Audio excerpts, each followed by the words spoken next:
రైతే రాజు, రైతే రాజు అంటారు కదా! రైతు రాజ్యం కాదండి. ఎందుకో చెప్తాను నేను. పూర్తిగా ఈ వీడియో చూసేయండి. పోయిన సంవత్సరం రైతులు చాలా మంది జినైన్ మొలకలైతే తెచ్చి నాటినారు. ఈ టిప్ అయితే గెలలైతే తెగుతా ఉన్నాయి. కానీ ఈ టిప్ తెగుళ్ళు పడడంతో కాయలు మొత్తం మాగి రాలిపోతున్నాయి. అందులో రేట్లు కూడా లేవు. ప్రస్తుతానికి ఉన్న రేటు ఒక కేజీ వచ్చేసి 4 నుంచి 5 రూపాయలు అయితే వేస్తూ ఉన్నారు. ఈ విధంగా అయితే రైతుకు ఏం ఆదాయం ఉంటుంది? కనీసం పెట్టిన పెట్టుబడి కూడా రాదు. అందుకనే నేను అనేది రైతు ఎప్పటికీ రాజు కాలేడు. కానీ మేమైతే మళ్ళీ జినైన్ మొలకలు అయితే తెప్పించాము. ఎందుకంటే మాకు చిన్న ఆశ ముందుకన్నా అమ్ముతాయని.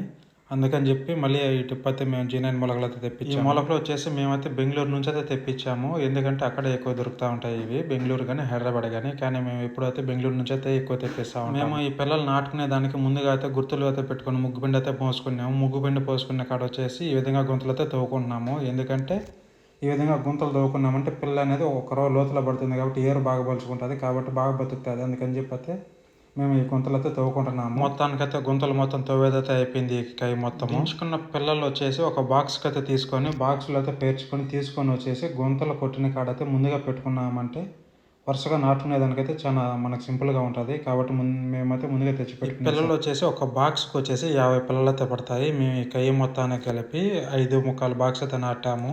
చూస్తున్నారు కదా ఈ పిల్లలు. మేము పొద్దున్నే సూర్యుడు ఉదయించక ముందుగానే మేమైతే ఈ పిల్లలు నాటుకున్నాము. ఎందుకంటే మా పెద్దలు ఇదే విధంగా చేసేవాళ్ళు. ఈ విధంగా నీళ్ళు ఎందుకు చల్లుకుంటామంటే పిల్ల తీసి నాటేటప్పుడు అయితే ఏరు తెగిపోకుండా నీట్గా అయితే వస్తుంది గ్లాసులోంచి బయటికి పిల్లక. అందుకని చెప్పి మేమైతే ముందుగా నీళ్ళు అయితే చల్లి పెట్టుకుంటాము.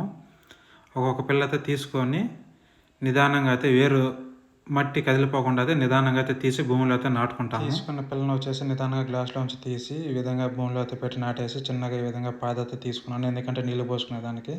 మొత్తానికైతే ఈ కాయ మొత్తం పిల్లల నాటైతే అయిపోయింది. ఈ వీడియో నచ్చింటే లైక్ అండ్ సబ్స్క్రైబ్.